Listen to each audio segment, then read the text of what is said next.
Hey guys, welcome back to my channel. My name is Jupiter James, where I do what I want, when I want, and today I want to get into some astrology. More specifically, my in-depth series, my Cancer Rising series, and this is going to be the Ascendant series. And let me get into tell you why I'm doing this series to begin with. So for me as a predictive astrologer, I am someone who wants to predict and see what is actually going on with the person. I don't care what your personality is in the sun sign. I don't care what your emotions are in the moon sign. I want to know your rising sign, because your rising sign clues me into what you will be going into and what you'll be moving into in your life. It'll tell me what your career is in the 10th house. It'll let me know what your mother was like in the 4th house. It'll let me know the attractions that you build and like the contracts and the business partnerships and the relationships you attract in the 7th house. And so the rising sign builds that chart. It sets the tone for the rest of your chart on what that is. And so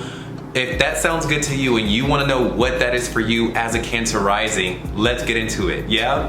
So as a Cancer rising, you are ruled by the moon. The moon is a mothering, nurturing energy. It is a healing energy. It is a supportive energy. It is an energy that, you know, is a little, it transforms with the tides. It's the quickest moving sign through the zodiac and through our, you know, solar system. And so for you, your moods could be everywhere, but when you have moon in the 1st house, your emotions are out on display for the world to see, you know? And for you, it's like people see you as someone who is very, very nurturing. You have a very healing presence to people. You are someone that people can depend on emotionally for emotional comfort, and you are very nurturing, almost like a mother. So whether you are a friend, a brother, a cousin, a son, a colleague, people feel this nurturing energy from you. You are a very, very nurturing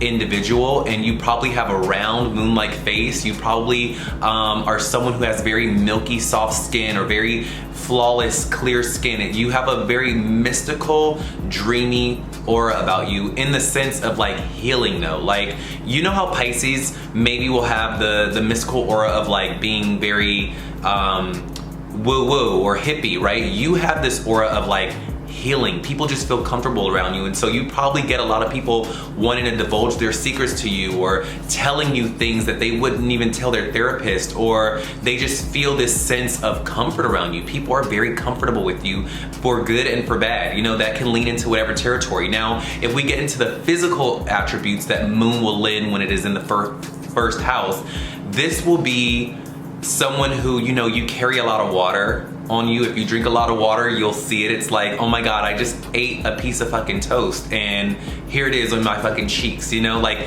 you carry weight, and you carry weight because, again, you are a very mother-like sign. And what is a mother if she isn't squishy? And like, you know, I have this thing with my mom where my mom has these arms, right? And I'm always like, oh my God, like, let me squish your arms and like, let me just lay in your arms. That is you. That is you as a Cancer rising. You are going to be comfortable to people, and so that's going to lend into your physicality. It's going to be hard for you to lose weight sometimes. You carry weight around the middle. Like, you are going to be round and jovial and just like very squishy, you know, for comfort's purposes. People just want to cuddle with you, you know, like, you are adorable in that way. And so you're gonna be, this is also known to be people who are very beautiful. You are very beautiful, very magnetic, and you just have a glint in your eye. You know, I don't really know how to explain it, but I think you know what I mean. So now when you have Leo in the 2nd house, this is gonna come to what you value, your material possessions and how you make your money. And with it being in Leo, people are going to see, right? Like, it's something that cannot be hidden. People are going to see that you have money. People are going to see that, you know, you like nice things. You probably have a lot of wonderful clothes. You know, as a Cancer with your shell, your metaphorical shell that is the crab of Cancer, because remember, the crab rules Cancer, and your shell is going to be very out in the open. You're going to be someone who's very like, your metaphorical shell is gonna be in the realm of fashion. You probably like really nice things that adorn yourself and keep you comfortable, you know? Like, you just love, people can see it. Like, your money and what you value is out on display. It's not something that's secret. It's not something that, like, you know, when people come to your home, they go, oh wow, I didn't know you like this. Like, no, people can tell, like, oh, okay, wow, this person's definitely got money. This person likes nice things. This person is very, I don't want to say materialistic, but you like the finer things. Yeah, with Leo being in the house of your money, it means, and it also means that it's going to require you to be out in the open in order for you to make your money. Not like, you're not gonna be in a profession that requires you to be in a cubicle somewhere or, you know, be tucked away at a desk. You, who you are, you need to be out in the world being creative, being expressive, being out, being open, being nurturing, just healing. And your presence is healing, your creativity is healing to others, and that is gonna be how you make your money. Your creativity transforms people by you being out in the world, because your second house is looking at your transformative house of transformation. So by you being creative, you make your money. There you go. Like, and being out in the open. So this is like, a lot of actors have this placement. A lot of basketball players have this placement. You know, if you look on IMDb and you really look into it, there's quite a big ratio of celebrities who have Cancer rising as their signs.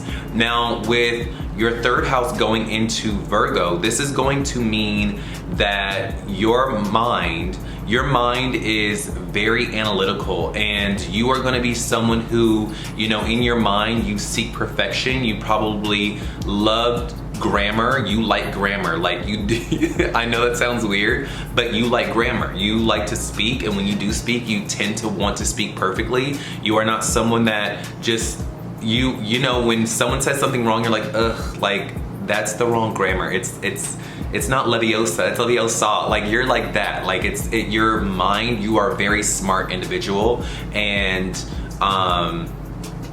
with your mind as well, and what you know to be true in your mind and your heart, you want to use your mind to help people. And you know, if you read the birth chart like you read a book, right? Like, if you go from 1 to 3, we said that you in your first house are a nurturing individual.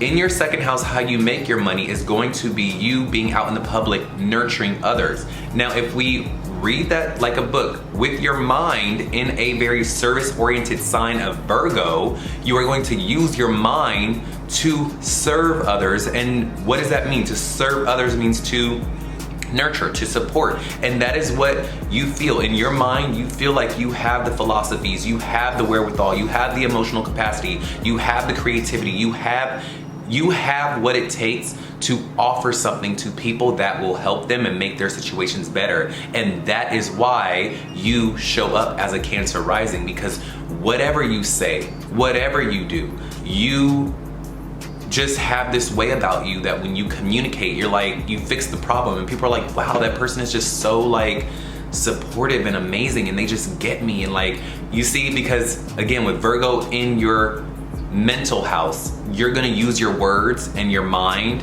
and your mental fortitude to serve others. Now, with your fourth house being in Libra, this is gonna mean that you had a very balanced childhood. Your mother was probably someone who, you know, she did not pick sides, she did not pick favorites. She was a mother that was not only beautiful outside, but she was beautiful inside in the way that, like, she was very fair. You know, she wanted things to be very aesthetically pleasing, and not only did she want things to be aesthetically pleasing, she wanted things to be very, very fair. So, you know, but at the same time, the overall aura of your childhood is that it wasn't all good and it wasn't all bad. It was a nice balance of both. You know, you probably had topsy-turvy times and you probably had beautiful times, but when you look back on your childhood, there's nothing that stands out that you were like, wow, I had a jacked up childhood. Like, everything was like, okay, this happened, but then this came and it fixed it. But then this happened, but this came and fixed it. Like, so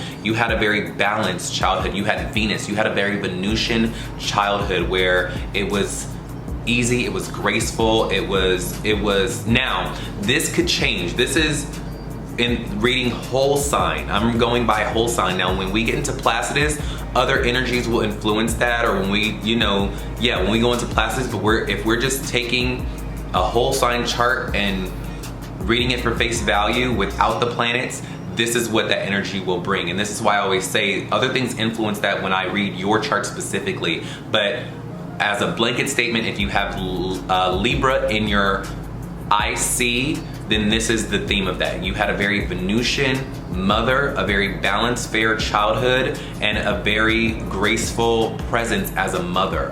Your mom was very fair. Now, with your 5th house being in Scorpio, this is gonna mean that for you, you take your transformations.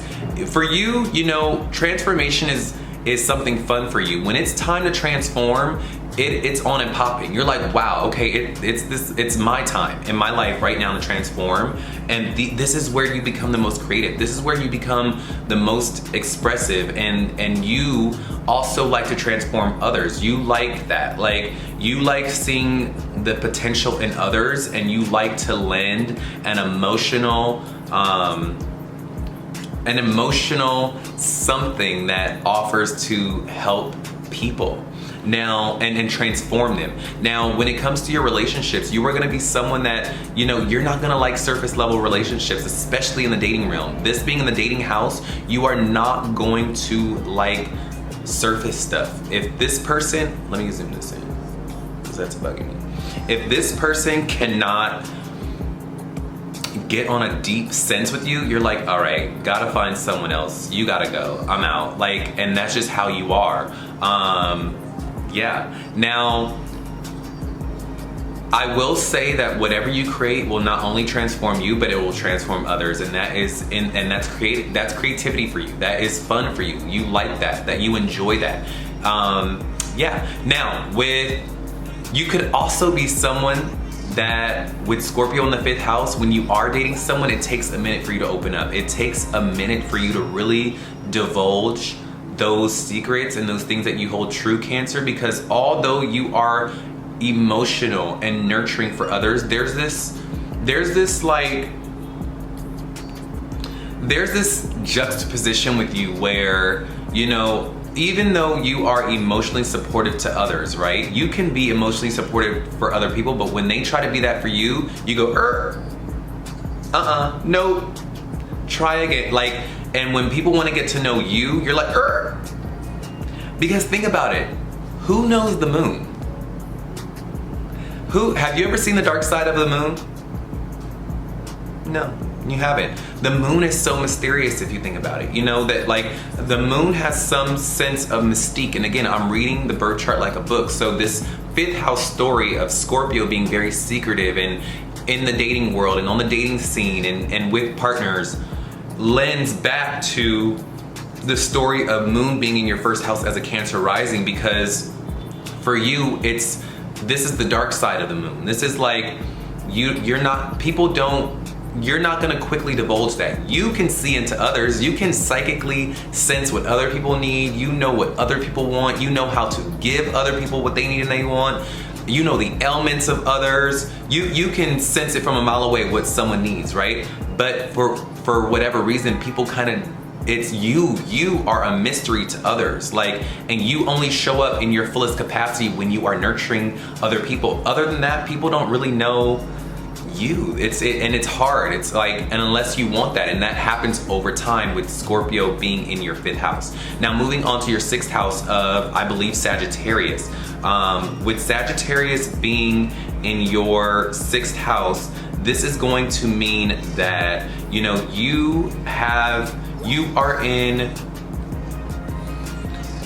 could be a teacher of health and fitness and daily routines. In your daily routines, you are going to be someone that is probably always teaching people, or you're always running around. You probably have to travel for your work. In order to get your first job, you're probably going to have to travel to go and get that first real job. You're going to have to probably travel away from home, because Sagittarius is I just say Sagittarius, when I see that arrow, I transform it in my mind to a plane. Like, in order for you to do what you need to do, you're gonna have to get on a plane. It looks like a plane to me. I know people say arrow, but it's the same thing. You're gonna have to fly. Arrow, plane, fly. You're gonna have to fly away. You're gonna have to be moving, and you're gonna have to be like, even when you do move away from home to go do your job, while you are at your job, you are going to be moving around. One of those two, your job is gonna require you to move around a lot. You are gonna be on your feet, you are gonna be doing things, it's gonna be very fiery, and you are gonna have to do something that inspires others, or inspires others. It's gonna be very Jupiterian. You are gonna be someone that is very fiery and like dynamic. Now with Capricorn going into your 7th house. Now I did a 7th house video, and if you want to really go into depth, I recommend going to my 7th house video and checking out that video and go to the Capricorn timestamp. Now with Cancer being a moon sign, it is looking at a sign of Capricorn, and this is a heavy one. Okay, so with Capricorn being in the 7th house, this is going to restrict your love life. This is going to be, again, it's gonna go back to that story of the 5th house of your dating, where people are going to feel like they can't get on that level with you because there's a block. You know, like they can be your friend, they can be your colleague, but dating for some reason with you is blocked. And that is because Saturn is ruling your 7th house. Now Saturn will give you work. There's no problem with work. With work, work comes out of the woodwork. But love is it's restricted. And that is because I think that there are lessons to learn with you being a very open and nurturing person. Saturn is gonna beat you down. You know, Saturn is going to test you in the realm of, okay, if you have to pick and choose who deserves all of that love and all that attention and all that care. And you're probably going to find that you are gonna have a lot of situationships.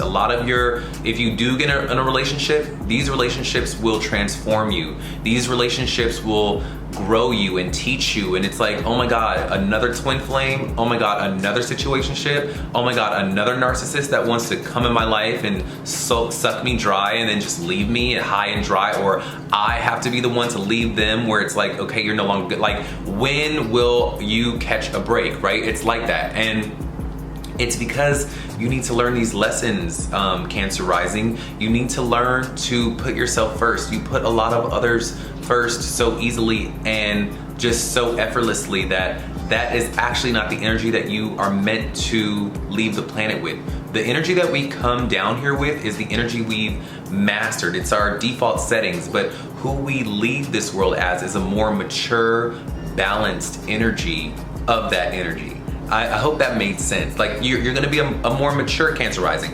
An immature Cancer Rising is the one that runs around and fixes other people's problems without a thank you or without the proper monetary compensation for it, right? Whereas a fully mature, actualized Cancer Rising is someone who says, yes, I have these abilities. Yes, I am the one for the job. Yes, I am the one to fix the problem. Yes, I can do these things, but only. Yes, I am the perfect partner, and I can climb a mountain and there's no ocean high enough. There's no, mountain high, la la la. Yes, I am those things, but what can you do for me? Even though you don't need it, Cancer Rising, because you are very strong. You have so much love to give. But still, that is not balance. That's not balanced energy. When you give and give and give, what is the value in that? And with Capricorn being in your 7th house, that is value. You are bringing value to the table. So you need to learn how to ask for your value. You need to learn how to fight for your value. You need to learn how to instill value in others, because you are very valuable. For you to give it away is not going to fly past 30. It's not. You are going to find that in your Saturn return. I don't know where your Saturn is, but you are ruled. Your 7th house of relationship is ruled by Saturn. So you're gonna have to learn. You're gonna learn. Saturn's gonna teach you. Ask for your value. And until then, and only then, will you posture yourself to attract the partner that is for you, who will come along and say, wow, this person has all this. I better bring something to the table too. You see? So, yeah. Now, let's see, with moving on to Aquarius in your 8th house, you are gonna be someone, and now I'm gonna start ripping these off, all right? I'm gonna just start ripping through this because this is getting a little long. And yeah, and I would love to give you guys a birth chart reading. If you need, I can give that to you, but let's just start to rip these off. Now, 8th house Aquarius, you are going to be someone who is probably very detached from your sex life. You are gonna be someone who, you know, sex is a little weird for you. In one way or another. It could be that you like weird things in the bedroom, or it could just be that it's actually weird. It's like, ew, get off me. Like, you find that you don't really need that unless things are right. And again, it comes down to value. It comes down to emotional value. That 7th house is asking that until you find the partner that values you and cherishes you and supports you, sex is offline. Sorry, nope, not happening. It's gonna be that way. Or it could just mean that you're detached from that. You don't like that. Now, moving on, it could also mean that you transform very suddenly. You transform very, very quickly in your life, and you get gains very suddenly and very quickly. Now, moving on to your 9th house that has, I believe, Aquarius. With Pisces in the 9th house, you're gonna be a very spiritual individual. You're gonna be someone that, you know, is very, very, very spiritual. You are going to know the secrets of the universe, which again lends back to the story of why you are a Cancer rising, because there's something about you that people just feel that you know, that they feel that this intrinsic thing about you, that they're just like, wow, this person's so spiritual, this person's so connected, like I just want to be around this person. This person's aura is just so healing, and it is that way because your faith is so connected.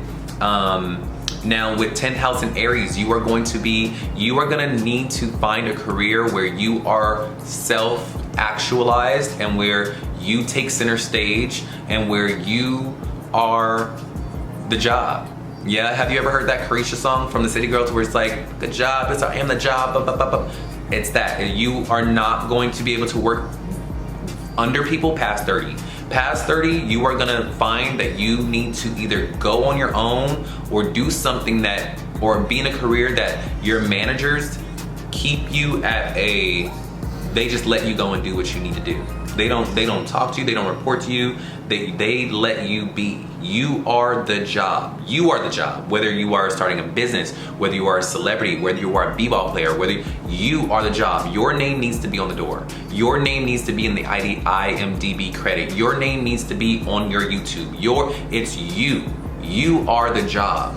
Does that make sense? Aries is the body. It is you. You are the job. So I hope that makes sense. Now with 11th house in Taurus, you are gonna be someone that has very supportive and beautiful friends and communities. You are gonna find that later in life, you are gonna be very stable. You are going to be very monetarily sufficient, very good at money, very wealthy. You're gonna be around very wealthy people. Your friends are very wealthy. Your friends are people who are creative and wealthy. And they are also there to be very supportive of you. Your friends have your back. The ones you choose have your back. And they are there for the long haul, the ones you have chosen. With your 12th house in Gemini, sometimes, Cancer, for you, this could mean two things. It could mean that for you, your mind, again, you can be very psychic, or it can mean that you need to learn how to speak up. Again, this goes back to that story of the 7th house and the 5th house. Learn to say what's what. With Gemini, the thing of your speech, some things that need to be said, you don't say it until it's too late.